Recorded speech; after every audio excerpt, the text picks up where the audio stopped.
রহমানের রাহিম। কবিতাটার নাম হলো এক ফোঁটা বেদনার অশ্রু। এক ফোঁটা বেদনার অশ্রু, এজন্য বেদনার এক নদী, নিস্তব্ধ গভীর রজনী, অঝরে বেয়ে চলে নিরবধি। পাহাড় যেন ধসে পড়েছে আমার বুকে। আমি যে সন্তান হারাই এক মা, কি করে থাকি বলো সুখে। কি দোষ করেছিল ওরা, নেমেছিল রাজপথে, নিষ্ঠুর সেই বুলেট পুলিশের চালিয়ে দিল বুকে। স্মৃতিগুলো চোখের সামনে ঘুরে বেড়ায় রোজ, ফিরে আয় ওরে খোকা ফিরে আয়, আমি যে তোর মা আজও করি খোঁজ। রক্ত মাখা সেই পোশাকটা চোখের সামনে ভাসে, ঘুমাতে পারি না গভীর রজনী, বেদনার অশ্রু নেমে আসে।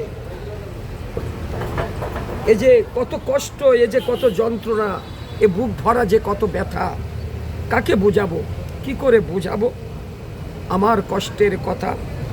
তাকিয়ে থাকি পথের দিকে, এই বুঝি আমার খোকা ফিরে আসে। অবশ শিশুর মতন দরজাটা খুলতেই মনে পড়ে যায় আমার খোকা শুয়ে আছে সে তো গোরস্থানে। আর কোনো দিন ডাকবে না আমাকে মা বলে, সে তো নাই, আমাকে রেখে চলে গেছে না ফেরার দেশে।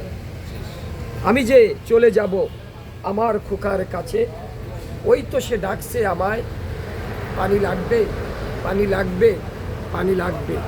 প্রিয় বন্ধুরা, এটা ছিল মুগ্ধর জীবনের শেষ আত্মনাথ কথা।